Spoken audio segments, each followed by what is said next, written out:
Hello student, कैसे हैं आप सब। एक बार पुनः सी कोचिंग क्लासेस पर स्वागत है। और क्लास 12 केमिस्ट्री एनसीईआरटी में चैप्टर 5 स्टार्ट हो चुका है और चैप्टर 5 का नाम है सतह रसायन स्टूडेंट। और सतह रसायन में हम विभिन्न प्रकार की टॉपिक्स पर अध्ययन करेंगे। और सतह रसायन चैप्टर का नाम है, मतलब सतह पर होने वाली क्रियाओं का हम यहाँ पर अध्ययन करेंगे। यानी पूरे चैप्टर में स्टूडेंट जो भी आप टॉपिक्स पढ़ोगे वो किसी न किसी सतह पर आधारित रहेगा। कोई भी पदार्थ है, द्रव, ठोस, गैस, प्यारे भाइयों, उनके सतह के बारे में हम अध्ययन करेंगे। ठीक है ना। तो पृष्ठ रसायन भी इसे बोलते हैं, जिसे इंग्लिश में सरफेस केमिस्ट्री बोला जाता है। तो चैप्टर 5 में पूरा का पूरा यही डिस्कशन चलेगा। तो आज का ये जो क्लास है वो बेसिक स्टार्टिंग है, तो आप लोग अच्छे तरीके से पढ़ेंगे, समझेंगे। और यहाँ पर हम पहला टॉपिक चर्चा करेंगे, अधिशोषण क्या है, अधिशोषण किसे कहते हैं और अधिशोषण कैसे होता है स्टूडेंट। अधिशोषण के कुछ एग्जाम्पल जो हमारे दैनिक जीवन में भी है ना उपयोग किए जाते हैं। तो वीडियो शुरू करते हैं। सबसे पहले अपना टॉपिक है सतह रसायन। परिभाषा स्टूडेंट कि रसायन की वह शाखा जिसके अंतर्गत ठोसों के पृष्ठ के तल के स्वभाव एवं इनके पृष्ठ तल पर होने वाले परिवर्तनों का अध्ययन करते हैं, सतह रसायन कहलाता है। थोड़ा समझना है स्टूडेंट। कहने का मतलब कि कोई ठोस है, उसका तल कैसा है और उसके तल पर कोई भी परिवर्तन हो रहा है तो किस प्रकार से परिवर्तन हो रहा है, इन चीज़ों का हम अध्ययन करें तो वो कहलाता है सतह रसायन। जैसे स्टूडेंट फॉर एग्जांपल, एक आपका है ना लोहा का मान लीजिए कोई टुकड़ा है और उसके बाह्य सतह पे जंग लग गया, तो एक प्रकार से सतह की होने वाली घटना है। ठीक है ना, क्लियर है। या कि चाक है स्टूडेंट, चाक आपने हल्का पानी पे डुबा दिया, उस पर कुछ ना कुछ सतह पर घटना हो रही है। ठीक है ना, सतह पर होना यानी कोई भी ठोस है उसके सतह पर कोई घटना हो रही है स्टूडेंट, उसे हम कहेंगे सतह रसायन। ठीक है, क्लियर है। मतलब रसायन की एक शाखा जिसके अंतर्गत ठोस के पृष्ठ और पृष्ठ का तल स्वभाव और उस पृष्ठ पर होने वाली परिवर्तन का अध्ययन करते हैं, उसे सतह रसायन कहते हैं। इसके बाद, इस परिभाषा के बाद आपका टॉपिक आता है अधिशोषण। क्या स्टूडेंट? अधिशोषण, एडजॉर्प्शन। ठीक है ना, क्या? एडजॉर्प्शन। अधिशोषण क्या है? तो जब किसी द्रव या ठोस सतह पर दूसरे पदार्थ के अणुओं को आकर्षित कर सतह पर बनाए रखने की घटना कहलाती है अधिशोषण। मतलब स्टूडेंट कोई द्रव है या ठोस है, उसके सतह पर कोई पदार्थ आकर्षित हुआ और आकर्षित होकर केवल सतह पर ही रह गया, तो उसकी यह घटना अधिशोषण कहलाती है। क्या? अधिशोषण। अवशोषण नहीं, अधिशोषण। जैसे फॉर एग्जाम्पल, यहां पर एक बीकर रखा हुआ है और बीकर में स्टूडेंट लिक्विड भरा हुआ है। क्या? लिक्विड फॉर्म है। और कोई पदार्थ आया, कोई पदार्थ सेम भी हो सकता है, दूसरा भी हो सकता है, और आकर के स्टूडेंट इसके सतह पर आकर्षित होकर के यहां पर स्थायित्व का ग्रहण कर लिया। मतलब जब किसी ठोस या द्रव के सतह पर कोई दूसरा पदार्थ आता है और उसके अणु को ये पदार्थ होता है वो आकर्षित करता है, तो स्टूडेंट होता क्या है कि इसके सतह पर कुछ न कुछ आंतरिक बल क्रियाओं रेखा द्वारा या कुछ आंतरिक बल के द्वारा एक दूसरे के बीच है ना ये आकर्षित होकर के चिपक जाता है, बैठ जाता है। तो यह परिघटना अधिशोषण कहलाता है। मतलब किसी पदार्थ का किसी ठोस या द्रव के सतह पर आकर्षित कर सतह पर बनाए रखने की घटना कहलाती है अधिशोषण। क्योंकि स्टूडेंट आपको पता है कि कोई भी पदार्थ एक दूसरे पर कब चिपकेगा, जब कुछ ना कुछ उसमें कहीं ना कहीं थोड़ा बहुत बल लगेगा। चाहे कैसे भी बल लगे, संतुलित बल लगे, परिणामी बल, असंतुलित बल, कैसे भी बल लगे, लेकिन उन पदार्थों के बीच कुछ न कुछ बल लगेगा और उसी बल के कारण अन्य पदार्थ जो हैं सतह पर आकर जम जाते हैं आकर्षण के कारण। तो सतह पर बने रहने की घटना ही अधिशोषण कहलाती है। ठीक है, क्लियर है परिभाषा कि किसी द्रव या ठोस सतह पर दूसरे पदार्थ के अणुओं को आकर्षित कर सतह पर बनाए रखने की घटना क्या कहलाती है? अधिशोषण कहलाती है। ठीक है ना। अब देखिए जो सतह है प्यारे भाइयों, वहां पर कोई अन्य पदार्थ आकर के बैठ गया, स्थायी बन गया, मतलब वहां पर अपना जगह बना लिया। तो जहां पर वो जगह बना लिया तो उसके कारण या तो प्यारे भाइयों वहां पर सांद्रण में परिवर्तन होगा, यानी वृद्धि भी हो सकती है और सांद्रण में कमी भी हो सकती है। और उसी के आधार पर अधिशोषण को दो भागों में बांटा गया है, धनात्मक अधिशोषण और ऋणात्मक अधिशोषण। सब कुछ चर्चा करेंगे। पहले आप इसके बारे में थोड़ा समझेंगे कि अधिशोषण दो पदार्थों के बीच हो रहा है, एक में हो रहा है और एक के द्वारा हो रहा है। समझ रहे हैं ना, दो घटनाएं यहां पर हो रही है, एक में हो रहा है और एक के द्वारा हो रहे हैं। यानी यहां पर जैसे मैंने प्यारे भाइयों आपको एक डायग्राम बनाया, तो जिस पर हो रहा है, जिस पर हो रहा है उसे कहेंगे अधिशोषक, अधिशोषक। और जो आकर के उसके सतह पर बने रहता है उसे कहते हैं अधिशोष। ठीक है ना, कि वह ठोस पदार्थ जिसकी सतह पर अधिशोषण की क्रिया होती है, क्या होता है, अधिशोषण होता है, उसे कहते हैं स्टूडेंट अधिशोषक। वह ठोस पदार्थ जिसके सतह पर अधिशोषण होता है उसे अधिशोषक कहते हैं। लेकिन अधिशोष क्या है स्टूडेंट, कि वह पदार्थ जो किसी सतह पर अधिशोषित होता है, यानी उसके सतह पर जाकर के बना रहता है, वो कहलाता है अधिशोष। यदि अधिशोषण की घटना तो है कि किसी ठोस या द्रव के सतह पर अन्य पदार्थ के अणुओं को आकर्षित कर सतह पर बनाए रखने की जो घटना है वो अधिशोषण कहलाता है। तो अधिशोषण में एक सतह हुआ और एक सतह पर जमा होने वाला पदार्थ हुआ। जो सतह हो रहा है, जिस सतह पर अधिशोषण की क्रिया हो रही है उसे कहते हैं अधिशोषक। क्या बोलते हैं, अधिशोषक। छोटे छोटे टॉपिक है, छोटे छोटे पॉइंट हैं जिनको आपको बारीकी से समझना जरूरी है, क्योंकि स्टूडेंट जब आप छोटे छोटे पॉइंट करके समझते हैं तो आगे चलकर पूरे टॉपिक को आप अच्छे से समझोगे। ठीक है ना, क्लियर है।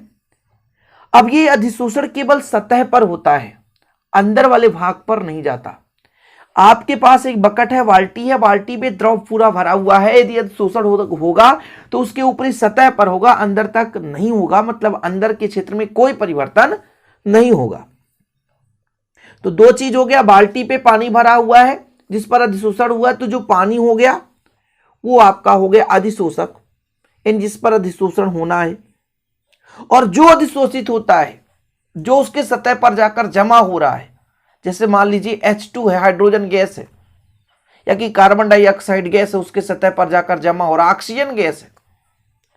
कहने का मतलब, फॉर एग्जाम्पल मैं आपको समझा रहा हूं कि प्यारे भाइयों बकेट में यानी बाल्टी पे आपने पानी लिया और पानी के सतह को हम क्या कह देंगे, एक अधिशोषक, क्योंकि सतह पर घटना हो रही है वो किसके सतह पर, पानी की सतह पर।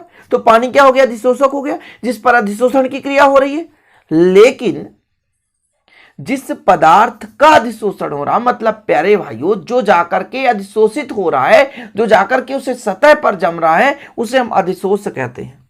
जैसे चाक को स्याही में डुबाया जाता है तो रंगीन अणुओं के अधिशोषण के कारण चाक की सतह स्याही के रंग से रंगीन हो जाता है। ठीक है, चाक की सतह स्याही के रंग से रंगीन हो जाता है। मतलब चाक में क्या हुआ, चाक में अधिशोषण हो रहा है, मतलब चाक क्या है, अधिशोषक है। और स्टूडेंट जो रंग है, जो स्याही है, उसके सतह पर जाकर के जमा हो रहा है ना, उसके सतह पर जाकर उसके कलर को बदल रहा है, तो जो रंग हो गया वो अधिशोष हो गया। तो अधिशोषक का मतलब स्टूडेंट जिसके सतह पर कोई घटना हो रही हो, अधिशोषक कहलाता है। लेकिन अधिशोष क्या है, जिसका अधिशोषण हो रहा, मतलब जो अधिशोषित हो रहा हो, वो कहलाता है अधिशोष। थोड़ा एग्जाम्पल और समझेंगे ताकि आप लोग समझ सकें। जैसे स्टूडेंट आप लोगों को पता होगा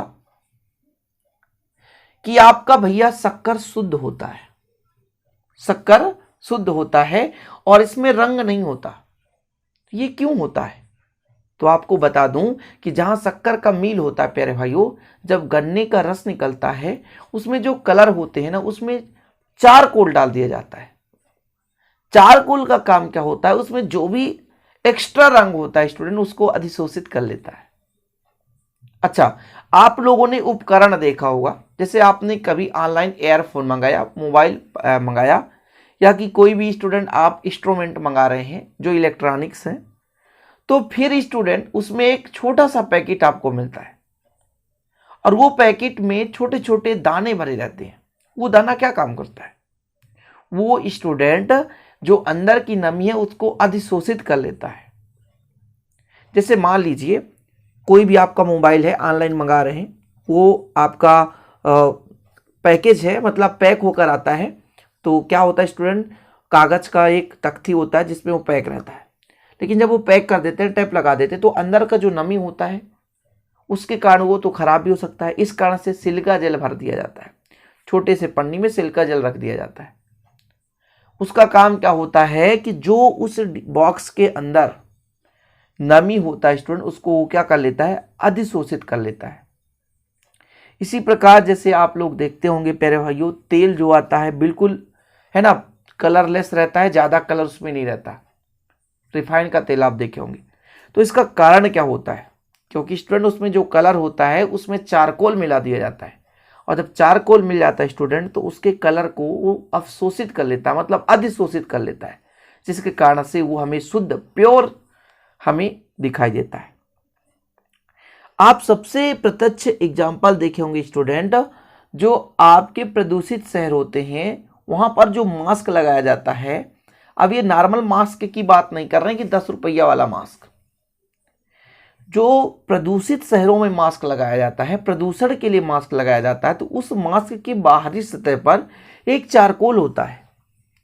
वो चारकोल क्या करता है स्टूडेंट कि बाहर का जो भी आपका अवशिष्ट पदार्थ है उसको सतह पर अब अधिशोषित कर लेता है, ताकि श्वसन की क्रिया के दौरान हमारे शरीर के अंदर वो ना जाए, श्वसन के क्रिया के दौरान हमारे शरीर के अंदर ना जाए।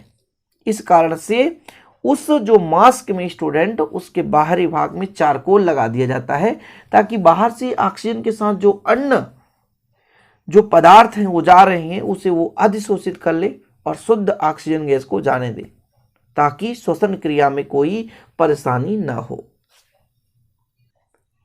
ओके स्टूडेंट, तो अशुद्ध शर्करा पीला भूरा रंग रहता है, शर्करा मतलब शरबत और शक्कर सॉरी, तो शक्कर में स्टूडेंट पीला भूरा रंग होता है, तो उसमें जंतु चारकोल मिला देते हैं और हिला देते हैं। तो क्या किया जाता है प्यारे भैया, जंतु चारकोल मिलाकर हिलाया जाता है, तो चारकोल उसके रंगों को क्या कर लेता है, अवशोषित कर लेता है। ठीक है, और सिलिका जेल वायु में जो भी नमी होता है उसको अवशोषित कर लेता है। तो जो उपकरण होता है स्टूडेंट, आपने एयरफोन कभी मंगाया होगा या कि मोबाइल मंगाया होगा, तो उसके बॉक्स के अंदर एक छोटा सा सिलिका जेल मिलता है। उस सिलिका जेल का काम ये केवल नमी को अधिशोषित करना। तो अधिशोषण जो है प्यारे भाइयों केवल सतह की घटना है, और इस पाठ में हम केवल सतह की ही घटना अध्ययन करेंगे, समझ रहे हैं। और छोटे छोटे टॉपिक पर वीडियो बन रहे हैं, आपको क्रम से मिल रहे हैं, और ये मेरा वादा है आपसे कि आपको बेहतरीन समझाने का काम मैं करूंगा। बस आप लोग थोड़ा सा पढ़ते रहें, प्रीवियस वीडियो देखते रहें। नोट्स नहीं लिया तो 9685299149 पर कांटेक्ट करें, बेहतर हैंड रिटन नोट्स लें और प्रॉपर रूप से तैयार करें, ताकि आप लोगों का किसी भी प्रकार से परेशानी ना हो सके। ठीक है, तो आज आपने सतह रसायन का बेसिक शुरुआत किया है। अधिशोषण क्या है, अधिशोषक क्या है, अधिशोष क्या है ना, और हमारे दैनिक जीवन में इसका उपयोग कहाँ होता है। ठीक है, तो ये चीज़ आपने समझ लिया। सबसे अच्छा चीज़ तो आपने समझा कि इलेक्ट्रॉनिक उपकरण में जो बॉक्स के अंदर होता है उसके अंदर जो छोटी छोटी गुरियाँ होती है प्यारे भैया, जिसको परेशान होती है, वो क्या है, वो सिलिका जेल होता है। सिलिका जेल क्या होता है स्टूडेंट, सिलिका जेल, जो कि नमी को अवशोषित करता है। तेल वगैरह जो होता है उसको शुद्ध करना होता है ना। गुड़ भी होता है स्टूडेंट, आपने देखा होगा, शक्कर भी होता है, उसमें किसका प्रयोग होता है, तो आपने समझा जंतु चारकोल। ठीक है, जो कि उसके कलर को अधिशोषित कर लेता है। तो उम्मीद करता हूं आज का लेक्चर यहीं पे समाप्त करता हूं। वीडियो पसंद आए तो प्लीज लाइक करें, और अच्छा लगे तो प्लीज यार चैनल को सब्सक्राइब कर लें, साथ में बेल आइकन प्रेस कर लें, ताकि इसी प्रकार की वीडियो का नोटिफिकेशन सबसे पहले आपको मिलता रहे और आप बेहतर से बेहतर रूप से तैयारी करते रहें। तो चलिए मिलते हैं अगले वीडियो में। जय हिंद, वंदे मातरम।